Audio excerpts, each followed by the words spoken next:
semuanya. Suara saya kedengaran? Jelas ya. Oke, mari kita bersatu dalam doa dulu sebelum kita mendengar kebenaran firman Tuhan ya. Bapa, kami mengucap syukur untuk kesempatan malam ini kami boleh berkumpul dan sama-sama belajar kebenaran firman-Mu. Kami membuka hati dan pikiran kami untuk kami bisa menerima, mendengar pewahyuan yang daripada Engkau. Terima kasih untuk firman-Mu dan Roh-Mu yang ada di dalam setiap kami. Terima kasih untuk firman-Mu yang tertulis sehingga kami dapat membaharui akal budi pikiran kami selaras dengan kehendak-Mu, sesuai hati-Mu untuk mengenal Engkau dengan benar. Kami ingin mengenal-Mu secara pribadi, secara intim dan dekat sehingga kami bisa berjalan bersama-Mu, berjalan di dalam-Mu, menjalani hidup kami di dalam Engkau yang sesungguhnya.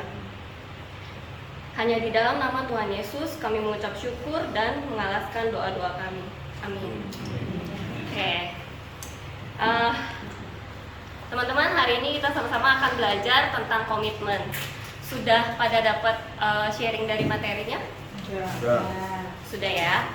Oke, teman-teman, hari ini tidak bermaksud mengajari, tapi saya pribadi belajar dan saya mencoba untuk mempraktekannya, dan saya sendiri bersyukur banget saya bisa mengenal pengajaran pemuritan dari Charis Bible College ini, sehingga saya sendiri mengalami begitu banyak terobosan perubahan dalam hidup saya. Jadi hari ini izinkan saya untuk berbagi dari apa yang saya belajar dan apa yang menjadi pengalaman saya. Boleh ya teman-teman ya? Nah teman-teman, hari ini kalau dibilang tentang komitmen gitu ya, kira-kira apa yang ada di dalam pikirannya teman-teman nih?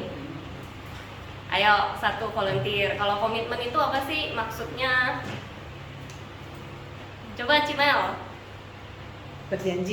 Berjanji untuk setia. Komitmen. Kalau keadaan susah maupun senang. Ya, betul ya. Jadi kalau kita bilang komitmen gitu ya, kalau kita bilang ngomong soal tentang komitmen, pasti kita ngomongin tentang sebuah janji yang boleh dibilang ya kayak tadi Cimel ngomong ya gitu. Maksudnya komitmen adalah sebuah janji di mana kita akan tetap setia gitu ya. Setia apa gitu kan. Nah, sebenarnya komitmen sendiri itu kalau misalnya di versi Bible gitu ya, a decision to do something in the future regardless of prevailing circumstances. Kalau bahasa Indonesianya, suatu keputusan untuk melakukan sesuatu di waktu yang akan datang tanpa menghiraukan situasi yang sedang berlangsung. Jadi ini sebenarnya kalau ngomongin komitmen berarti kita melakukan sesuatu di atas perasaan kita. Jadi bukan karena perasaan kita enak, nyaman, baru kita lakukan, tapi bahkan dalam keadaan yang tidak menyenangkan pun, dalam perasaan yang mungkin gak menyenangkan sekalipun, kita yang namanya komitmen ya kita tetap lakukan. Contohnya sesimpel gitu ya, kalau misalnya saya sebagai orang tua, saya komit untuk memberikan waktu saya untuk anak-anak saya. Jadi sesibuk apapun kita dalam masa kita bekerja atau kita melakukan aktivitas harian kita, secapek-capeknya karena itu adalah anak kita dan kita memang sudah komit mau punya anak dan mau mendidik mereka dengan baik, maka kita tetap meluangkan waktu untuk melakukan itu, terlepas dari kita capek atau kita mungkin sibuk gitu ya. Nah, terlepas dari mungkin anaknya juga bandel atau mungkin aktif banget atau gimana lah gitu kan. Nah, itu yang namanya komitmen. Nah, hari ini kita mau belajar dong ya kan. Sebenarnya komitmen di dalam Alkitab itu seperti apa sih? Komitmen kepada Tuhan itu seperti apa sih? Nah, kita bisa belajar dari satu guru yang menurut saya maha guru, yaitu Tuhan Yesus sendiri. Ya, kita belajar dari Tuhan Yesus. Sesimpel kita bisa melihat komitmen Tuhan kepada kita gitu ya. Arti komitmen sendiri apa ya? Kalau kita sebagai orang yang kita tahu bahwa Tuhan sudah melakukan segala sesuatu untuk kita, balik lagi nih ya kan, kita mau gak sih memberikan komitmen kita juga buat orang yang buat satu pribadi, bukan orang ya, buat satu pribadi yang telah mengorbankan nyawanya untuk kita ya. Nah, arti komitmen untuk kita sebagai orang percaya adalah kita membuat prioritas di dalam kehidupan kita dan bersedia mengorbankan hal-hal yang dapat menghalangi kita untuk menjalankan komitmen tersebut. Komit sama Tuhan itu ya kita Kalau misalnya nih dibilang ya gitu, kalau saya percaya sama Tuhan gitu ya, pada saat ada hal-hal yang membuat saya mengurangi rasa percaya saya sama Tuhan, itu saya harus korbankan. Maksudnya gimana gitu ya? Maksudnya adalah pada saat saya ingat banget waktu saya memutuskan untuk percaya sama pribadi Yesus. Ya, pada saat itu keadaan saya tidak baik gitu. Lalu orang tua saya gitu ya menanyakan saya gitu, di mana Tuhan? Karena momen itu memang adalah momen terendah saya gitu. Saya kehilangan pekerjaan saya gitu, dan pada saat itu juga saya boleh dibilang orang yang tidak memiliki masa depan. Saya tidak berhasil menyelesaikan sekolah saya cuma sampai sekolah menengah pertama gitu ya. Dan di momen itu sebenarnya saya sedih gitu ya. Tapi waktu itu saya boleh memilih apakah saya mau tetap percaya sama pribadinya Tuhan Yesus, atau saya meninggalkan Tuhan pada saat itu. Karena bahkan orang tua saya sendiri menanyakan, di mana Tuhan Yesusmu gitu ya. Nah, sebenarnya komitmen kita itu justru teruji ya pada saat kita menghadapi sesuatu yang tidak menyenangkan, bukan pada saat baik-baik aja. Itulah di sana kenapa kita bilang komitmen ya.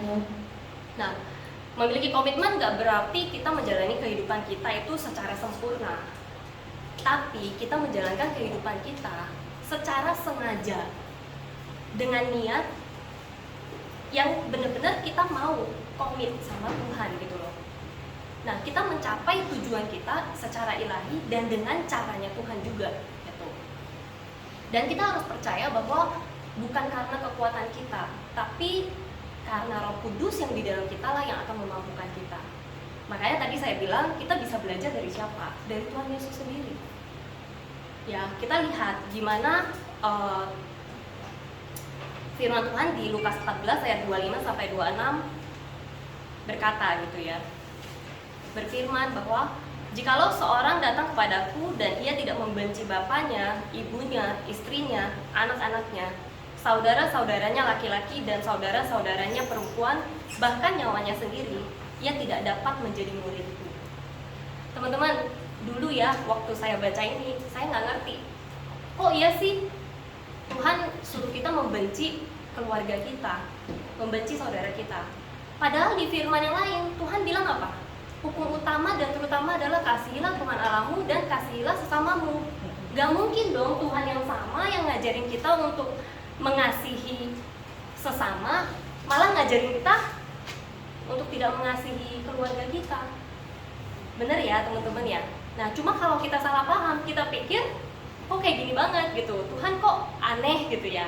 Nah, itulah sebabnya kenapa kita perlu komitmen untuk mengenal Tuhan, supaya kita nggak salah paham sama Tuhan, supaya kita nggak keliru menilai bahwa Tuhan ini kok kadang baik, Tuhan kadang kok kayak gini gitu ya.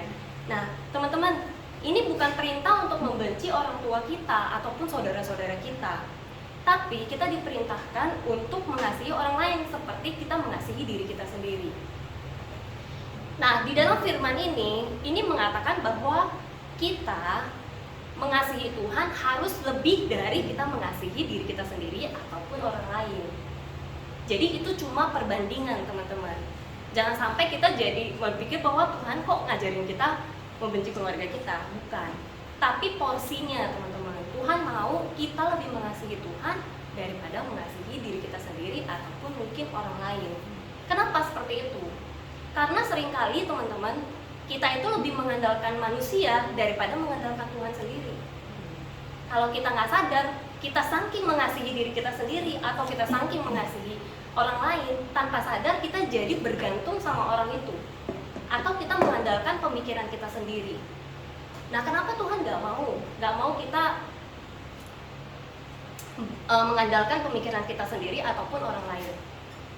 Karena Tuhan tahu Dia punya rancangan lebih daripada rancangan-rancangan yang ada pada manusia ini. Tuhan lebih tahu apa yang terbaik buat kita, bukan diri kita sendiri ataupun orang-orang yang ada di sekeliling kita. Karena Tuhan sayang sama kita, teman-teman. Sejak saya belajar, saya mengerti bahwa segala perintah yang Tuhan tuliskan di dalam kebenaran firman-Nya adalah untuk kepentingan saya, cara saya memandang firman Tuhan itu berbeda banget. Dan pada saat melakukannya, saya malah merasa effortless, karena saya jadi tahu bahwa apa yang Tuhan perintahkan itu untuk kebaikan saya. Sama seperti hari ini saya lagi ngajarin anak saya untuk disiplin, sikat gigi, supaya giginya tetap bagus. Nah, kalau saya ngajarin dia sikat gigi, dia nggak tahu, dia pikir itu sikat gigi untuk kepentingan mamanya, mungkin dia kalau ngantuk, capek, males, nggak mau sikat gigi, bener ya? Tapi kalau kita kasih tahu dia, kasih dia pengertian bahwa sikat gigi itu adalah untuk kepentingan dia, jangan sampai nanti giginya bolong, dia sakit gigi, terus dia nangis gitu ya, kan ujung-ujungnya yang sakit dia, bukan kita, bener kan? Nah, tapi ketika saya bisa ngasih pengertian itu ke anak saya, sekarang sikat gigi itu menjadi sesuatu yang dia mau. Karena kalau kita bawa dia ke dokter gigi, dokter bilang giginya bolong gitu ya, kita kasih tahu, itulah sebabnya kenapa kamu mesti rajin sikat gigi. Kalau sudah sikat gigi, jangan lagi makan biskuit, permen, coklat, dan lain-lain gitu kan. Nah, dari dia mengerti, sejak saat itu kita nggak lagi perlu susah payah untuk ngajarin dia sikat gigi, bener ya? Nah, itulah sebabnya teman-teman kenapa Tuhan mau kita mengenal dia. Tuhan mau kita benar-benar komitmen untuk mengubah cara berpikir kita. Supaya apa? Supaya kita mengerti apa yang menjadi isi hati Tuhan buat kita. Dan itu semua adalah hal yang baik buat kita. Nah, di Lukas 14 ayat 27 ada dilanjutkan ya dari firman yang tadi ya. Dan barang siapa tidak memikul salibnya dan mengikut aku, ia tidak dapat menjadi muridku. Seolah-olah ikut Tuhan itu berat ya teman-teman ya. Tapi sebenarnya ini dulu juga saya salah paham gitu ya. Saya pikir ikut Tuhan itu perjalanannya kayaknya terjal, kayaknya sulit gitu ya. Tapi setelah saya mengerti kebenaran gitu ya, mengenal Tuhan dengan lebih baik lagi gitu ya, saya jadi ngerti bahwa sebenarnya maksud dari kebenaran firman ini bukan karena Tuhan mau kita mengalami penderitaan atau Tuhan izinkan kita mengalami pencobaan-pencobaan untuk memperbaiki diri kita. Itu pengertian yang tidak tepat. Sama seperti minggu lalu kita belajar ya, bahwa Tuhan menuntun kita pada pertobatan dengan kasih-Nya, bukan dengan hal-hal yang buruk gitu loh, tapi melalui kebenaran firman-Nya. Tuhan menegur, mendidik, memperbaiki kesalahan kita lewat kebenaran firman, tidak lewat masalah-masalah kita. Tapi setiap masalah yang kita hadapi, kalau kita mau datang kepada Tuhan, menyerahkan ke dalam tangan Tuhan, Tuhan bisa mengubah itu menjadi satu kebaikan untuk kita. Itu yang benar pengertiannya.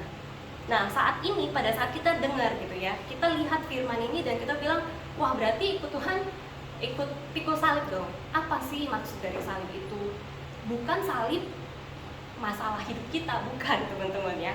Tapi lebih ke salib itu melambangkan tempat di mana Yesus mati. Salib itu sesuatu yang menyakitkan dan itu bukan pilihan Tuhan. Di Matius 26 ayat 39, Yesus ada berdoa ya, untuk lalukan cawan ini daripadanya. Tapi biarlah itu yang menjadi kehendak Tuhan, bukan kehendaknya. Nah, ini menggambarkan kepada kita bahwa kita kalau dibilang pikul salib untuk menjadi murid Tuhan gitu ya, itu adalah salib kita adalah apa yang Tuhan minta untuk kita lakukan. Jadi kalau kita punya calling, Tuhan manggil kita untuk melakukan sesuatu, ada tujuan yang Tuhan taruh di dalam hidup kita. Walaupun itu bukan pilihan pertama kita, berarti kita harus keluar dari comfort zone kita, harus keluar dari zona nyaman kita. Ya sama seperti Tuhan Yesus yang meninggalkan surga gitu ya, untuk datang ke bumi buat melakukan purpose-nya dia. Nah, sama ketika kita dikatakan perlu memikul salib, sebenarnya kita harus mati terhadap pikiran dan keinginan kita sendiri dan menyerahkan diri kita kepada kehendaknya Tuhan. Nah, kalau kita memang mau dan kita memang adalah murid Tuhan yang sejati, kita mau melakukan calling itu, purpose itu. Dan itu nggak pernah susah. Kenapa nggak susah? Karena sebenarnya Roh Tuhan lah yang akan memampukan kita. Kalau tanya sama saya gitu ya, hari ini kalau disuruh sharing gitu ya, Fanny nanti ya kamu udah mulai belajar sharing ya, udah boleh ya kamu ya gitu. Kalau pengennya mah nggak mau ya. Bener gak teman-teman? Bukan pilihan pertama. Aku jadi MC aja lah, aku lead worship aja lah, aku doa nutup aja deh, berdoa nggak apa-apa deh gitu ya. Bener gak teman-teman? Tapi once kita tahu bahwa ada kebenaran yang begitu memerdekakan kita pengen nggak orang lain juga merasakan itu. Itu sih teman-teman. Jadi walaupun saya tadi deg-degan, sekarang udah enggak teman-teman ya. Makin dekat jamnya makin deg-degan gitu ya. Tapi saya percaya gitu, bukan karena kekuatan kehebatan kita, tapi kita percaya Roh Kudus bantu kita. Roh Kudus yang lead the way. Biarlah apa yang keluar, apa yang disampaikan benar-benar apa yang menjadi kebenaran yang juga bisa memerdekakan orang lain. Jadi kita nggak fokus sama diri kita, tapi kita fokus sama apa yang Tuhan mau kerjakan lewat hidup kita. Nah, kita bisa lihat teladan komitmennya Yesus ya. Di Matius 26 ayat 39 berkata, maka ia maju sedikit, lalu sujud dan berdoa. Katanya, ya Bapakku, jikalau sekiranya mungkin, biarlah cawan ini lalu daripadaku. Tetapi janganlah seperti yang ku kehendaki, melainkan seperti yang engkau kehendaki. Teman-teman, Yesus itu waktu datang ke dunia, dia adalah 100% Tuhan dan 100% manusia. Jadi dia mengalami apa yang kita alami, dia merasakan apa yang kita rasakan. Emosinya, kesedihannya, kekecewaannya, itu dia ngalamin teman-teman. Inilah yang buat kenapa Tuhan Yesus bisa berdoa seperti ini, ya kan? Tapi dia tetap melakukannya enggak buat kita. Dia tetap mati di atas kayu salib buat kita. Ya? Dia yang tidak berdosa dijadikan berdosa. Dia dijadikan kutuk untuk kita loh teman-teman. Jadi dia adalah contoh dan teladan yang sempurna, di mana kita bisa belajar komitmen dari Tuhan Yesus. Dan karena Yesus yang sudah mati di atas kayu salib melakukan segala sesuatunya buat kita, sudah bangkit juga, sudah menang juga melawan segala sakit penyakit, segala dosa gitu ya, maka dia juga yang akan memampukan kita, karena ada rohnya yang sama ada di dalam diri kita. Nah, jadi waktu kita komit sama Tuhan, kita perlu ingat teman-teman, apapun yang kita hadapi, ingat kalau Tuhan sudah menanggung semuanya buat kita. Maka kita bisa berkata, segala sesuatu dapat kutanggung di dalam Dia yang telah memberikan kekuatan kepadaku. Jadi bukan pakai kekuatan kita teman-teman. Kalau ada yang bilang, wah kamu hebat ya, ya karena ada roh Tuhan di dalamku. Ya teman-teman ya. Terus yang kedua adalah ketika komitmen Tuhan buat kita lagi apa teman-teman? Banyak ya sebenarnya. Yang kedua adalah ketika dia melepaskan kita dari kuasa kegelapan dan memindahkan kita kepada terang, supaya kita bisa menerima semua berkat yang telah disediakan. Itu di Kolose 1 ayat 13 sampai 14. Sebegitunya dia mengasihi kita, dia menjadi kutuk supaya kita bisa menerima setiap berkat yang sudah disediakan buat kita. Seharusnya yang menanggung dosa kita siapa? Diri kita. Tapi Yesus mau loh gitu bayar harganya buat kita.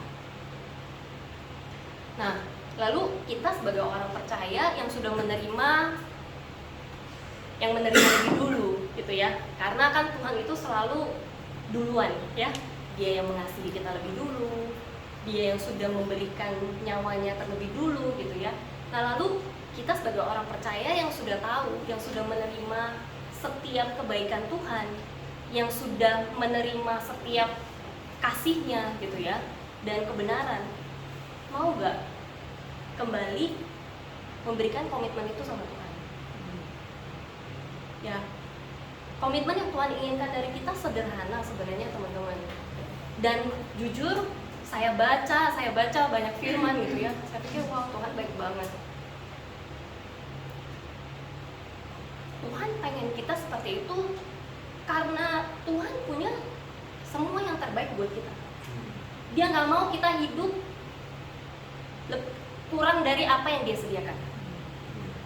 Kalau kita mau percaya ya, Komitmen yang Tuhan mau cuma simple, mengerti apa yang menjadi kehendaknya Dia. Apa yang menjadi kehendaknya Tuhan, teman-teman? Kehendak Tuhan adalah kita bisa mengenal Dia, mengenal penderitaannya, dan mengenal kuasa kebangkitannya. Supaya apa, teman-teman? Supaya kita tahu siapa kita di dalam Dia. Supaya kita tahu bahwa ada otoritas, ada kuasa yang sudah Dia berikan buat kita. Supaya setiap kita menang atas hidup kita. Supaya kita tidak lagi ditipu sama masalah-masalah yang kita hadapi di dunia ini. Supaya kita bisa hidup berkelimpahan seperti apa yang sudah Dia sediakan. Supaya kita tidak lagi takut sama yang namanya masalah, sama yang namanya sakit penyakit, sama yang namanya intimidasi. Karena intimidasi itu membuat kita tidak berdaya, teman-teman. Jadi tujuan Tuhan untuk kita mengenal Dia, komitmen untuk mengenal Dia adalah sebenarnya untuk kepentingan siapa, teman-teman? Untuk kepentingan kita. Pada saat kita melakukan setiap kebenaran firman yang kita tahu, itu tujuannya juga buat kita loh, bukan buat Tuhan. Ini loh yang saya benar-benar kayak wow, ternyata Tuhan sayang banget sama aku gitu. Dan jujur teman-teman, waktu kemarin graduation, dari awal mulai sampai sebelum naik panggung, itu saya nggak berhenti mengucap syukur sama Tuhan. Saya bilang, thank you Jesus, sudah membawa saya untuk mengenal Dia dengan benar. Sudah membawa saya sejauh ini sehingga saya mengetahui kebenaran, dan kebenaran itu memerdekakan saya, memberikan saya kehidupan. Pada saat saya membaca firman, saya jadi orang pertama yang yes Tuhan, aku mau melakukannya. Yes Tuhan, aku mau menghidupinya. Karena aku tahu Tuhan mau yang terbaik buat aku. Aku manusia yang di dunia aja, yang dengan segala keterbatasan aku pengen anak aku hidup sebaik-baiknya. Masa iya Tuhan yang rela mati buat aku gak mau kasih yang terbaik buat aku? Aku gak percaya itu. Itu benar-benar saya bersyukur saya ketemu sama pengajaran di Karis. Saya benar-benar bersyukur banget. Saya menangis dari awal sampai sebelum naik ke panggung. Saya bilang, Tuhan thank you, sudah memberikan saya kehidupan. Selama bertahun-tahun, karena saya nggak pernah ambil komitmen untuk duduk, belajar, dan dimuridkan, saya nggak tahu apa yang Tuhan sediakan buat saya. Tapi ketika saya sekolah, 2 tahun aja, hidup saya berbeda banget. Dan itulah yang membuat saya berasa, wow, Tuhan itu emang benar-benar sayang banget sama kita, dan Tuhan itu benar-benar mengejar kita dengan kasih-Nya. Panggilan tertinggi kita bukan untuk kita jadi pendeta. Semua orang waktu dengar kita sekolah pemuritan, kamu mau jadi pendeta. Tapi teman-teman, panggilan kita adalah sebenarnya untuk semakin serupa dengan Tuhan. Untuk kita bisa melayankan kabar baik ini. Untuk kita bisa mengabarkan Injil ini. Untuk semua orang bisa tahu, merasakan, mengenal kasih dan kebenaran Tuhan itu. Ya, saya belajar ini dari Cidesi gitu ya. 3 level komitmen gitu ya. Yang pertama adalah kita menjadikan Tuhan sebagai Tuhan dan Juru Selamat kita. Yang kedua, kita fokus pada kasih dan kebenaran firman Tuhan, daripada sekedar apa yang bisa kita lihat dari keadaan kita atau apa yang ada di mata kita gitu ya. Kita menundukkan diri kita kepada roh yang ada di dalam diri kita. Karena roh kita kuat, daging kita lemah.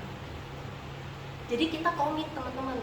Pada saat keadaan kita mungkin tidak oke, atau mungkin jawaban doa kita belum kita bisa lihat, bukan berarti Tuhan gak jawab. Tapi kita yang perlu menundukkan diri kita untuk percaya sama kebenaran firman Tuhan di atas segala kenyataan yang kita bisa lihat. Kita mau gak? Karena pada saat kita mau, kita akan melihat. Karena Tuhan bilang, berbahagialah orang yang percaya walaupun belum melihat. Karena harus percaya dulu baru bisa melihat. Konsepnya memang kebalik sama dunia, teman-teman. Makanya Tuhan bilang jangan sama seperti dunia, tapi berubahlah oleh pembaruan budi supaya kita jadi mengerti apa yang menjadi kehendak Tuhan, apa yang baik, berkenan dan sempurna. Terus terang teman-teman, setiap kali saya datang komitmen duduk belajar, saya selalu dapat. Saya ingat banget ada salah satu instruktur bilang, kamu perlu menjadikan firman Tuhan sebagai sesuatu yang memang milik kamu, sehingga pada saat keadaan berusaha mencuri, kenyataan berusaha menipu, kamu menjadikan itu kebenaran milikmu yang tidak boleh diambil. Aku mau tetap komit, aku mau tetap percaya sama kebenaran firman ini. Aku mau tetap tertanam, mengakar, supaya pada saat keadaan apapun datang, aku tetap teguh berdiri. Dan aku akan melihat setiap janji Tuhan, ya dan amin, jadi dalam hidup. Yang ketiga, level komitmen adalah bertumbuh terus-menerus dalam perubahan pola pikir yang semakin menyerupai Kristus. Nah, teman-teman, 4M untuk menjadi tanah yang baik. Yang pertama, mendengar dan percaya tentunya kepada Tuhan. Kemarin kita belajar pertobatan adalah berbalik arah. Berbalik arah kemana? Kepada firman Tuhan. Bisa nggak teman-teman, kita sebagai manusia masih khawatir, masih takut, masih ngalamin yang namanya sakit dan lain-lain? Bisa banget gitu ya. Tapi kita perlu berbalik arah. Setiap kali, setiap pada saat kita mulai ada kekhawatiran, ada ketakutan, kita harus ingat, saya mau mendengar firman Tuhan, saya mau percaya kembali pada apa kata firman. Makanya bertobat setiap saat ya. Yang kedua adalah kita melakukannya dan menghidupinya. Setiap keberhasilan selalu ada proses dan selalu ada harga yang harus kita lewati. Dan disinilah karakter kita dibentuk. Makanya Tuhan selalu ingetin kita untuk bertekun, ya kan? Karena di dalam ketekunan, kesetiaan, di dalam komitmen kita untuk terus-menerus melakukan itulah karakter kita terus dibentuk sama Tuhan. Dan saya bersyukur banget gitu ya. Saya selalu belajar bahwa hidup ini adalah 10% kejadian, 90% respon kita. 10% kejadian adalah mungkin masalah yang datang, sakit penyakit yang mungkin ada simptom di badan kita, atau mungkin pikiran-pikiran yang tidak baik yang mampir ke kita. Pertanyaannya gini teman-teman, kita mau merespon dengan cara dunia atau kita mau merespon balik kepada kebenaran firman? Karena itu akan menentukan hasil akhir kita. Yang ketiga adalah kita menjaga sikap hati kita dan terus berkomitmen pada apa kata firman. Jangan biarkan tekanan hidup, perkataan negatif, kekhawatiran, dan dosa itu merusak kondisi hati kita. Kenapa teman-teman? Karena kondisi hati kita itu penting. Firman Tuhan itu adalah benih. Benih itu jatuh di tempat tanah, kita sudah tahu. Dan tanah yang paling baik adalah tanah yang subur, benar ya teman-teman ya? Kalau kita mau lihat hasilnya, buahnya terpancar di dalam kehidupan kita, sesimpel kita jaga kondisi hati kita. Jaga kondisi hati kita supaya kita tidak dirusak atau tidak terkontaminasi sama dosa atau kepahitan-kepahitan yang dilemparkan orang ke kita. Jaga isi hati kita, jaga kondisi hati kita supaya setiap benih firman itu bisa bertumbuh, berakar kuat dan berbuah. Poin yang keempat adalah kita menjadi berkat dan menambah nilai dalam kehidupan banyak orang, teman-teman. Entah kenapa saya pengen banget share ayat ini ya. Commit to the Lord everything you do, then He will make your plan succeed. Teman-teman, ini jaminan loh. Kalau dulu saya selalu belajar gitu ya di dunia sekuler gitu ya, saya ikut semua pelatihan-pelatihan, training-training gitu ya. Saya bayar mahal untuk saya ikut itu. Karena apa? Saya pengen berhasil. Saya pengen sukses dalam hidup saya. Saya pengen jadi orang yang punya dampak. Saya pengen berhasil. Simpelnya saya pengen sukses gitu ya. Tapi apakah ada jaminan dengan saya ikut training, pelatihan dan lain-lain itu akan memberikan saya kesuksesan? Nggak ada loh teman-teman. Tapi saya tetap bayar, saya tetap komit. Saya datang seminar itu, saya duduk, saya dengerin, saya lakukan apa yang dikatakan. Hari ini Tuhan bilang, Amsal 16 ayat 3, serahkanlah segala pekerjaanmu kepada Tuhan, itu commit to the Lord everything you do, maka Ia akan membuat rencanamu berhasil. Teman-teman, ini jaminan firman Tuhan loh. Tuhan bilang, ketika kamu komit sama saya dalam apapun yang kamu kerjakan, saya akan membuat itu berhasil. Saya merinding, teman-teman. Inilah yang bikin saya, kenapa saya komit, teman-teman. Dulu saya juga nggak percaya ada kesembuhan ilahi, sampai saya belajar. Ketika saya mengalami simptom atau apapun, saya bilang, Tuhan, saya mau percaya sama firman Tuhan. Saya mau percaya, karena jaminannya adalah firman Tuhan. Percayalah kepada Tuhan dengan sepenuh hatimu, dan janganlah mengandalkan pengertianmu sendiri. Ingatlah pada Tuhan dalam segala sesuatu yang kau lakukan, maka Ia akan menunjukkan kepadamu cara hidup yang baik. Teman-teman, sebentar lagi saya selesai ya, sorry ya agak telat. Saya sejak mengenal Tuhan dengan benar, saya membaca firman ini dengan point of view yang berbeda. Ya, saya jadi tahu bahwa kenapa saya nggak perlu mengandalkan diri saya sendiri, kenapa saya jangan mengandalkan saya sendiri, karena firman Tuhan yang lain ada berkata bahwa terkutuklah orang yang mengandalkan manusia. Ketika saya mengandalkan pemikiran saya sendiri, saya mengandalkan manusia. Wajar aja saya stressful, wajar aja saya kecewa, karena saya masih mengandalkan kekuatan saya sendiri. Tapi ketika saya mengerti bahwa segala perintah yang Tuhan taruh di dalam firman-Nya adalah untuk kepentingan saya bilang saya mau mengandalkan Tuhan. Sesimpel, teman-teman, komitmen saya dalam keseharian saya adalah apapun yang saya mau kerjakan, saya tanya Tuhan dulu, Tuhan baiknya gimana ya? Anak saya sakit, Tuhan gimana ya? Saya mau mengambil keputusan, saya mau kerja, saya mau negosiasi sama orang. Saya bilang, Tuhan, saya percaya Roh Kudus di dalam saya akan mengingatkan saya membuat pilihan yang tepat, membuat keputusan yang tepat. Saya mesti gimana ya? Saya tunggu, teman-teman, tenang. Saya berdoa dan saya tenang. Saya percaya Tuhan akan reveal. Itulah pentingnya kenapa kita berdoa, membaca firman. Dan Tuhan akan menunjukkan kepada kita cara hidup yang baik, teman-teman, untuk kebaikan kita, ya.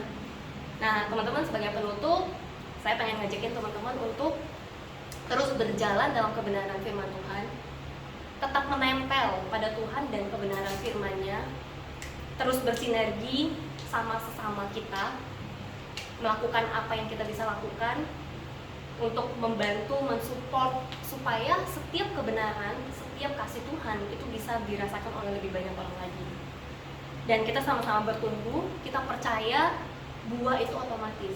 Ketika kita menempel sama Tuhan, kita nggak perlu berusaha keras untuk menunjukkan kalau kita baik, karena secara otomatis kebaikan itu akan mengalir dalam hidup kita, karena Tuhan yang mengerjakannya di dalam dan melalui kita, ya.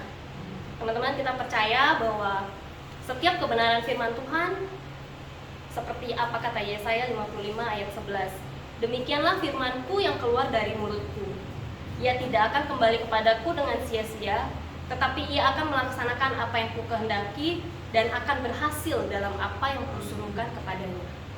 Teman-teman, firman Tuhan itu tidak pernah salah, ya. Yang perlu kita cross check kondisi hati kita. Apakah kita menerima setiap kebenaran firman itu dengan hati dan tanah yang subur? Saya percaya, teman-teman, firman Tuhan ya dan amin. Kita hanya perlu menyediakan kondisi hati kita yang baik untuk menerima setiap janji-janji Tuhan, sehingga itu bisa berakar kuat, bertumbuh dan berbuah.